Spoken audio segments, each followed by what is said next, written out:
So how do you go about rewriting rules? How do you go about transforming? How do you do that, right? It's all well and good to know about it, and we appreciate it being explained clearly, but how do you do it?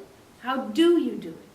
How do you do it? And one of the main ways you do it is by not expecting it to be the way it's always been.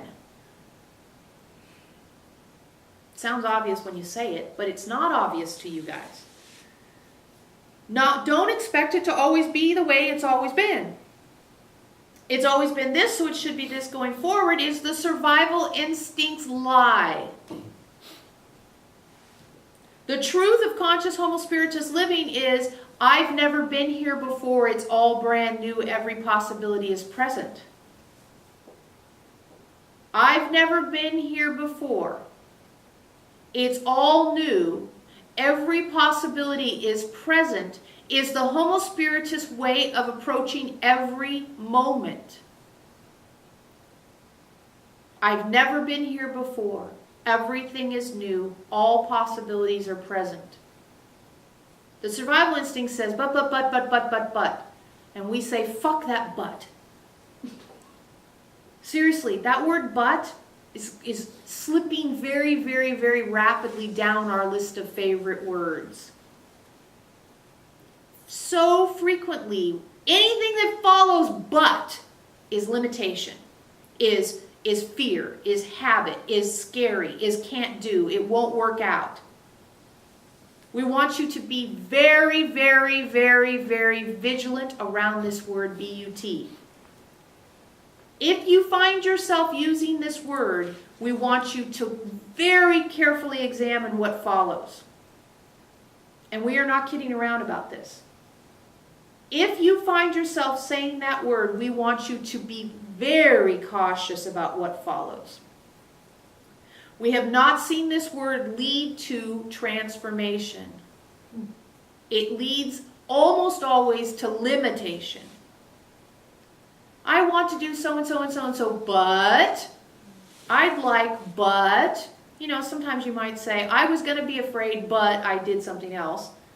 You still got the I was going to be afraid. You just put it before the but that time instead of after. Could have gone the other way just as easily. I transformed, but I was afraid first. See? Just don't use that word. Try it. Just try it. This is an experiment. Okay. All right? Just see if you can ditch that word.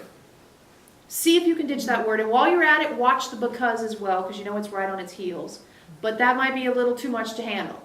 Just watch but. And we just used it. We know that. It's part of your vocabulary. It does serve a purpose. However, we want you to be aware when it enters your vocabulary. We have a strong energetic sense that you use it to make excuses for defaulting to lower vibrational states. Habit primarily, victimhood secondarily. Da-da-da-da-da-da, but I'm a victim. Da-da-da-da-da, but I'm in fear. Da-da-da-da-da, but you see how it's like it's a modifier to what your truth is. Here's your truth. And then you use but to modify your truth. You don't need to modify your truth. Say your truth. And if it brings up shit inside you, you keep it there where you can change it rather than emanate it out with your words.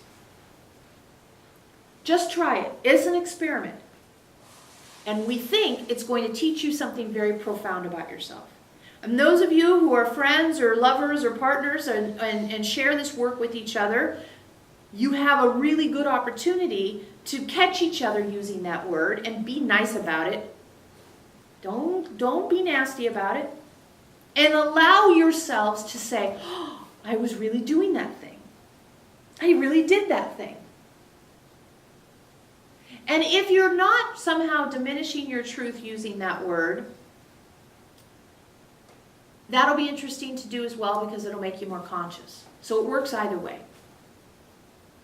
It seems to us that this word is ready to be cast out. And we'd like you to explore if it's true for you as well. Fair enough? Sure. So we'd like to hear back about that next week. All right, so there's some homework. Good night. Good night. Good night.